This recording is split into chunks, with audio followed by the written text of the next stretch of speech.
Good afternoon, citizens. What are we? Citizens. We are vassal to no king.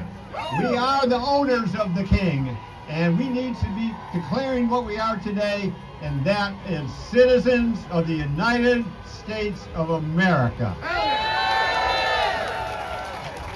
I didn't write everything down like everybody else, so this could get dangerous. I'm sorry, but it's gonna go. It is what it is. Okay. Donald Trump, there's something wrong with you. Everybody look around. Donald Trump, there's something wrong with you. All right. And what is wrong with him? Let's take the concept of king for a minute. I looked up the definition of king this morning, and probably the best one that I saw is it's an adjective used a lot of times to describe a large animal or a plant. We have in Washington, D.C. today a guy who is a large animal or plant, right, with orange hair. And what is he doing today? He's hiding behind a military parade. He is hiding behind a military parade. We're not hiding. Why is he hiding? Because he is afraid. People act like this when they're afraid. And out of fear comes anger. Listen to this man speak every day. He is angry, right? What is he angry about? He has planes given to him by foreign governments. Yeah, that we paid for, eventually will. He's got all the privilege in the world, but he's afraid. He's hiding. He's hiding behind the military in Los Angeles. He's hiding behind his tanks and weapons in Washington, D.C. We don't need leaders that hide, and we don't need a king. Nope. And don't get me wrong, there's some kings I like, all right? Let's start with B.B. King, all right? We can all get behind B.B. King, right? Let's get behind Billie Jean King, who is a revolutionary in the sports world. And let's get behind the real king, Martin Luther King. Those are the kings that we should rally around and not forget. Look, I've been doing this since 1968 when I was a young man. I never thought that in my 70s I would have to come out willingly and enthusiastically come back and see this recreated. You people that are younger, you can make this your 1960s. Make this what you talk about to your children. Make this your historical moment. Make this is your time. The time needs to, we don't have to be doing this for decades. We can stop the kingdom now. And that's what we're here to do. Send a message. Because guess what? Nobody here is afraid. Anybody here afraid? No! Anybody here gonna be afraid tomorrow? No! We need, some will want us to be afraid. They assassinated political leadership in their homes this morning. You haven't heard. They have in Minnesota, they broke into people's house, domestic terrorists walked in, assassinated political leadership in their homes and their families. Isn't enough? But still, we cannot be afraid. That's what they want us to do. We are not the ones that are afraid. They are hiding behind the military. They are hiding behind guns. They're hiding behind domestic terrorists, thinking we'll walk back from the edge. Walk toward the edge, my friends. Walk toward the voice.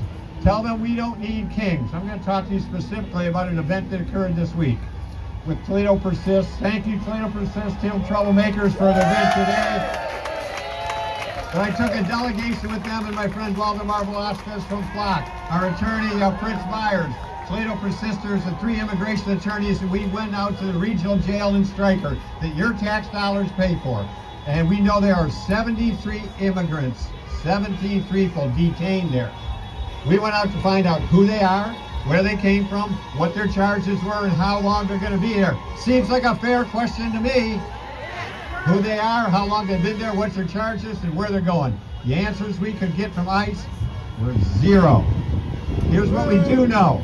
Of the 73 people in our count and our regional jail, 72 are classified into that institution as the lowest level minimum security prisoners in that jail. What does that tell me? They're not felons. They are not felons. They are not violent. They are not to be afraid of. These are people that are merely here without papers, and they're sitting in an institution that we fund today without charges and little knowledge. We're going to continue to fight that fight. And the next speaker you'll hear, Fritz Byers, will tell you that we have actions we can take to find out who they are. And guess what? Donald Trump last night, I got some message. He finds out that these people that he's picking up are hurting him economically. What? We need hotel workers? I think he owns some hotels. What? We need people to feed us? We know he's hungry. Look how fat he is. What do we know? We know when his economics are challenged, he'll change his mind. Those detainees, those immigrants, and our immigrant fellows are part of an economic scheme by the rich to exploit labor, and they're at the bottom of it. We need to stand with them. So standing here today is standing here with them. And I'm going to end with something, all right? There's a sign in my office that I see every day when I go in, and it's a quote from Dante, the Italian poet Dante, around his thing called the Inferno. He wrote a great thing. And it says, "The hottest places in hell are reserved for those who in time of great moral crisis maintain their neutrality." We are not maintaining neutrality. And I'm going to finish with this. On that theme, we cannot as a country look away from the genocide that is being perpetrated in Palestine and the Middle East. My conscience will not let me look away from that. It's getting worse, it's getting broader, and it's getting deeper. And the ally of the United States, and I'm not blaming Trump for this, Democrats, Republicans, for 40 years have allowed this to move into the state that it has today. But as we stand with our immigrants, as we stand with the people who are being murdered in their beds, we also need to stand with our Palestinian and our Gaza folks who are being bombed relentlessly and starved into the cruelty of the leadership of a country that I don't understand and recognize. Free Palestine! Thank you. Go forth and multiply and be loud.